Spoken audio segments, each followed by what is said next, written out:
Murder Among the Mormons explores the little-known story of Mark Hofmann, a former member of the Church of Jesus Christ of Latter-day Saints who stopped a spate of forgeries by terrifying the Mormon community with several bombs. Welcome back to Documentary Recap. In today's video, we'll be going through an American church crime documentary television miniseries about Mark Hofmann, one of the most notable forgers in history, named Murder Among the Mormons, released in the year 2021. The film begins with the Anthon transcript and ends with the Salamander letter. We also meet a few of the people who surrounded Hofmann, including close friends and colleagues Shannon Flynn, Brent Metcalf, and Al Rust, all of whom were interviewed for this film. Dory Olds, Hoffman's ex-wife, who has stayed relatively silent to this point, and Richard Turley, who held high-profile positions inside the LDS Church until the summer, were two of the more startling talking heads. The selection of other interviews revealed information about the documentary's framing. Sandra Tanner, a well-known opponent of Mormonism, adds color to the scandalous nature of Hofmann's forgeries, which appear to contradict classic LDS narratives. Rod Decker, a veteran Utah journalist, paints a vivid picture of the culture of Malou. It's salamanders and magic instead of God and angels. According to Decker, Tanner declared the letter to be a stunning blow against the church. Getting to the actual story of Hofmann, he was raised in a Mormon family. His faith didn't survive long, despite the fact that he remained a member of the LDS Church throughout his adult life. He claims that he ceased believing in religion when he was 14 years old. Because of his lack of trust, he began swindling the very community he called home. In 1980, he published his first forgery. He discovered a folded piece of paper within a 17th century King James Bible. He then claimed that the piece of paper was a transcription of the characters discovered on the golden plates, the previously unseen texts that serve as the foundation of the Mormon Church by Mormon's founder Joseph Smith. The LDS Church was naturally ecstatic to find concrete proof of its faith.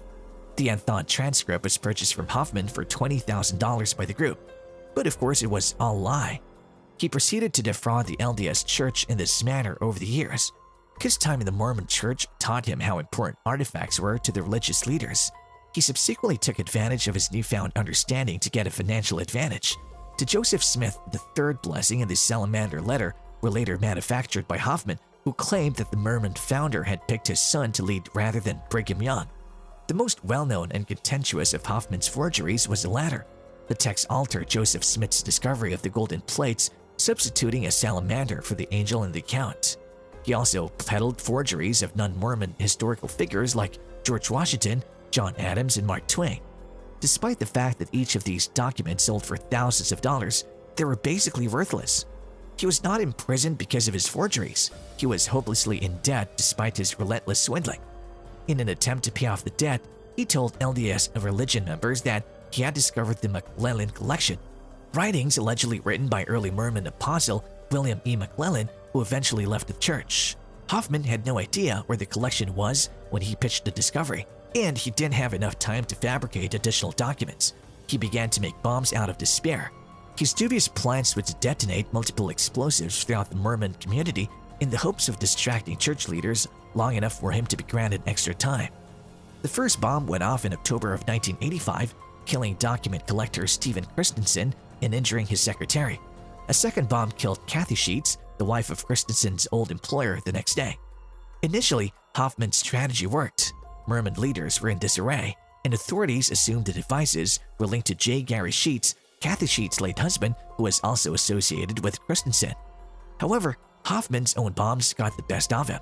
Hofmann was critically injured after a third bomb exploded inside his car, and he was brought into custody by authorities. He was further charged with 4 indictments and 27 counts in total. First-degree murder, making or possessing a bomb, and communication fraud were among the charges. The most chilling aspect of Hofmann's trial was his manner, not the crimes he was accused of. He appeared to show no remorse for his part in the deaths of 2 innocent persons. He eventually agreed to a plea deal, confessing to his forgeries in open court in exchange for the other allegations against him being withdrawn. He's still in prison today. What are your thoughts about this documentary? Comment below.